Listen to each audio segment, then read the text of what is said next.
Alright, welcome back to Vintage Movie Time. I am George, and today we are dipping into the 1940s, 1949 to be specific, for a really cool movie called Mighty Joe Young. This one starred Terry Moore, Ben Johnson, and Robert Armstrong, and it was directed by Ernest B. Schoedsack.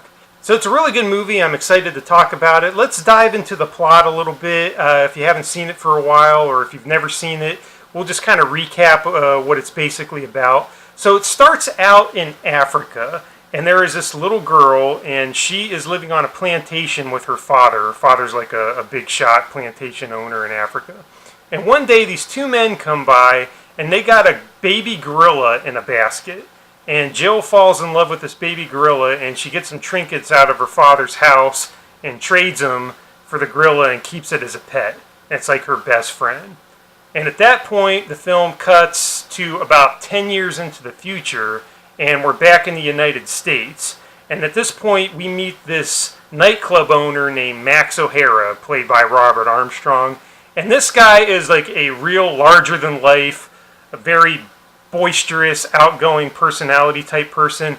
He reminds me a lot of J. Jonah Jameson in Spider-Man. He's got that personality. He's like, yeah, I'm large and in charge. I want what I want. Let's go here. Let's go there. And he's just that type of really outgoing personality kind of guy. So what he wants to do is he wants to go to Africa and get a bunch of exotic animals. And this is funny. He wants to bring them back to his nightclub and have exotic animals running around in his nightclub like it's a zoo/nightclub. And that's what he wants to do. So he wants to go to Africa and get a bunch of lions and tigers and whatever. So that's kind of a funny idea for a nightclub, don't you think? You know, let's go to Africa, get a bunch of lions, and we'll have them roaming around in our nightclub. But that's essentially what Max O'Hara wants to do. And at this point, we meet another main character, and this is played by Ben Johnson, and his name is Greg. And Greg is a cowboy, and he just comes from Oklahoma, and he was in like Madison Square Garden or something like that, doing a roping rodeo show, and that show's closed down. So then he hooks up with Max O'Hara, and he wants to go with him to Africa and help him capture these animals for his display. Okay, so at that point we go to Africa, and again, like I said, it's 10 years into the future from when the film began, and Jill is now a grown-up. She's like a teenager, like 18, 19, 20 years old, something like that. And they go around and they start capturing lions, and they start capturing tigers, and they're putting them in their cages, and they're going to take them back to America to this nightclub. And Mighty Joe Young shows up, and now he is a big, massive gorilla. And they decide they want to try to capture him. And they start trying to rope him, and there's some really cool stuff going on where the cowboys on horses are roping this animated gorilla of Joe. And there's some neat scenes in that, and we'll talk about that a little bit more later. But then Jill shows up, and it turns out that she is really good at controlling Joe. She can give him orders, and he stops being threatening, and she just knows how to control this big, huge gorilla. And Max O'Hara is really impressed with this. So he decides that he's going to take Jill and Joe back to his nightclub, and he's going to have them do shows in his nightclub.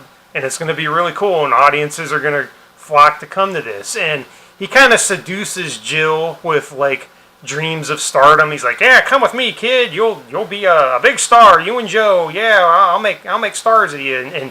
And she buys it. And she decides to go back with Max, and they take Joe back to America so they can be big stars in Max O'Hara's nightclub. And then Greg, played by Ben Johnson, he comes along. He's kind of tagging along through all of this, and he's going to be a presence throughout the story as well. And so they get back to America, and they start doing their nightclub thing, and that's when things start getting a little hard for Joe.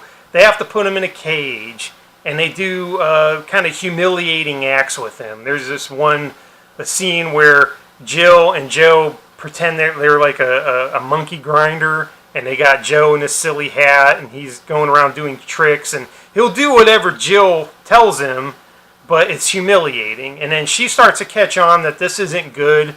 She was kind of sold a bill of goods from Max that this would be the high life and exciting, but she just decides eventually that she wants to go home. And then Max is like, "No, we got a contract. You're a star, kid. You can't quit on me now." That kind of thing. And from this point on, we get a little bit of a thickening of the plot where Joe gets pushed too far, and then he at one point gets pushed in a way that causes him to kind of run amok and create disturbances. And it's so severe that he gets basically admonished by the police and the authorities, and they're going to put Joe down. That is essentially the plot. I won't spoil too much more than that, but it's really neat in the idea that we have this character of Joe, and he is not a villain in any way. He is he's kind of a monster in that he's this big hulking gorilla, but he's also kind of got a heart of gold. And when he's put in positions where he's doing the whole rampaging gorilla thing, it's really not his fault, and we kind of sympathize with him. So there's a little bit of that going on. Really, to me, the highlight of this film is Joe and the effect of Joe and the animation of it. One thing about me is I really love stop-go animation. I think it's fascinating. I love movies that have it in it. I miss it in movies today. And CGI is great, and it's got its place, but I miss stop-go animation. And this is the idea where you have like a puppet or a doll, and you take a picture of it, then you move its arm slightly, and you take another picture, and you move its arm again, and you take another picture, and you do hundreds and thousands of these, and it creates the illusion that the creature is moving around. And effects people back then had to meticulously sit there with these dolls and these puppets and take picture after picture after picture, just slightly moving their limbs and keeping track of all that in order to make the creatures do what they did. And to me, it's just amazing that they had the patience and the time to do that. I just love it. And this movie showcases the stop-go animation great. And another thing to note is that this is the first film by effects wizard Ray Harryhausen. This was one of his first major films that he worked on. If you're not familiar with Ray Harryhausen, you should be, because he went on to do some great work. He did Jason and the Argonauts, and he did Earth versus the Flying Saucers, and then he did Clash of the Titans. He was just a wizard in these kinds of films. So at this point in the video, I like to talk about a couple of trivia things. I always like to do that. It's a fun element to add. So the first thing I have is that even though the language spoken by the natives at the beginning is usually thought to be Swahili, in reality, the screenwriter Ruth Rose just made it all up. But the interesting thing about that is the censorship board, they still required her to produce a translation so that they could be assured that there was no offensive language in it. And she actually had to do the same thing for the native speakers in King Kong that was 16 years before. So 16 years later, she's making up native languages, and she has to prove that it wasn't offensive cussing. I thought that was pretty cool.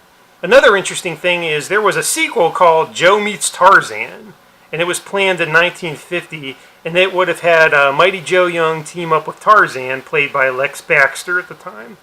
And he had just finished Tarzan and The Slave Girl. But the film was canceled because Mighty Joe Young unfortunately didn't make a lot of money, and so they canceled it.